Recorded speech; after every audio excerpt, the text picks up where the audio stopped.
गीता के कर्मयोग को ठीक प्रकार से समझा नहीं गया।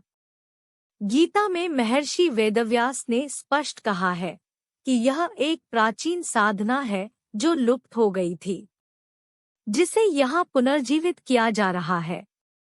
प्रश्न उठता है कि गीता से पहले के जितने भी ग्रंथ हैं, किसी में भी कर्मयोग का कोई उल्लेख नहीं है। ऋग्वेद विश्व का सबसे प्राचीनतम धर्म ग्रंथ है, उसमें भी इसका कोई उल्लेख नहीं है। प्रश्न उठता है, आखिर यह साधना कब अस्तित्व में आई और कब लुप्त हो गई? इससे एक चीज तो स्पष्ट है कि मानव जाति के लिए यह बिल्कुल एक नई और अनोखी चीज है, बिल्कुल नवीन विषय है। किस प्रकार के कर्म व प्रारब्ध का फल कौन सा कर्म होगा और किस कर्म फल का कौन सा प्रारब्ध व फल होगा, इस संबंध में चीजें बहुत स्पष्ट नहीं है। कर्मों की गति बड़ी निराली है। कर्म योग की साधना भी कम रहस्यमय नहीं है। इसमें भी जरा सी चूक कौन से परिणाम उत्पन्न कर देगी, हम इसकी कल्पना भी नहीं कर सकते। कर्म योग यदि ईश्वर की उपासना है तो फिर यह अत्यंत गंभीर व बारीक विषय है। इस उपासना में बारीक सी गलती भी ईश्वर के कोप का भाजक बना सकती है। किस प्रकार निरंतर कर्म करते रहने से प्रारब्ध भोग का क्षय होता है और मन से उसमें संयुक्त न होने से नए प्रारब्ध भोग उत्पन्न नहीं होते और प्रारब्ध क्षीण होते ही किस प्रकार वैराग्य व मोक्ष की तीव्र इच्छा उत्पन्न होती है और फिर यह धारा योग, ज्ञान और भक्ति के साथ जुड़ती है। यह सब गंभीर अध्यात्म विज्ञान का विषय है।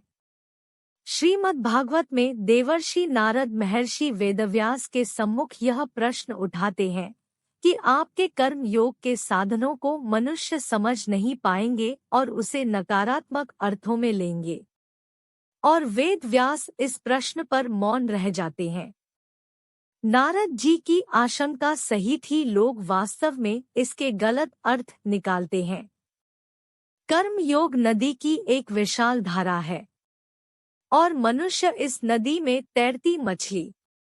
जब यह धारा आड़े, तिरछे, विचित्र और लंबे रास्ते से चलती हुई ईश्वर रूपी समुद्र के निकट पहुंचती है तो ज्ञान, भक्ति और योग की तीन धाराओं में विभक्त हो जाती है और अपनी प्रकृति व क्षमता के अनुसार वह मछली इन तीनों में से कोई एक धारा पकड़ लेती है और अंततः उस समुद्र में जा मिलती है।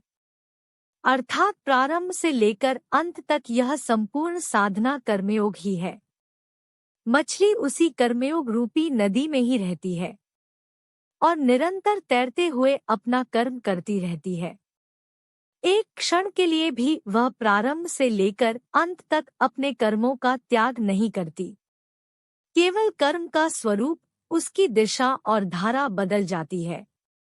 समस्या तब उत्पन्न होती है जब हम ईश्वर प्राप्ति के चार मार्ग ज्ञान, भक्ति, योग और कर्म गिना देते हैं।